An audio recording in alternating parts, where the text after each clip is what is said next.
Le cercle chromatique est une représentation conventionnelle circulaire des couleurs. Celles-ci sont ordonnées comme au sein d'un arc-en-ciel. La fermeture du cercle s'effectuant par une transition du rouge au violet via le magenta. Le premier qui eut l'idée de placer les couleurs sur un cercle chromatique est l'anglais Robert Flood. Il présenta, dans une œuvre médicale, le premier cercle chromatique imprimé.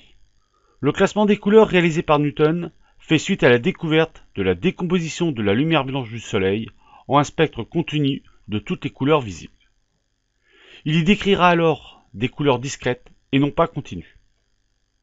De plus, Newton ne place pas le magenta sur son cercle chromatique qu'il divise en 7 zones, inspirées par les 7 notes de musique, car ce n'est pas une couleur spectrale. Sur un cercle chromatique actuel, on peut constater que les lumières colorées primaires de la synthèse additive, rouge, vert et bleu, symbolisées par les lettres RVB, sont situées au sommet d'un triangle. Les couleurs primaires de la synthèse soustractive, cyan, magenta, jaune, représentées par les lettres CMJ, sont situées au sommet d'un autre triangle. Enfin, deux couleurs diamétralement opposées sont dites complémentaires. Le cercle chromatique peut donc être utilisé pour connaître le résultat d'une synthèse additive ou soustractive. Cela dépend de la manière dont on s'en sert.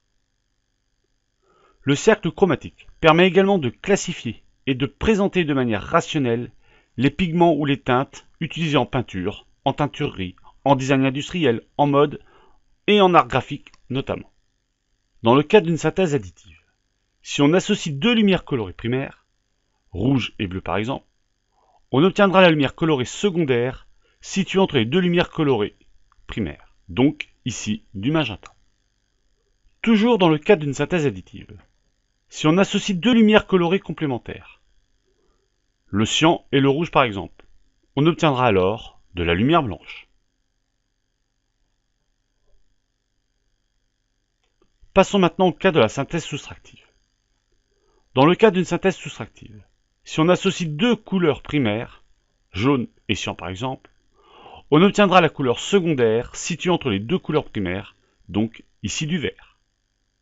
Toujours dans le cas d'une synthèse soustractive, si on associe deux couleurs complémentaires, vert et magenta par exemple, on obtiendra alors du noir.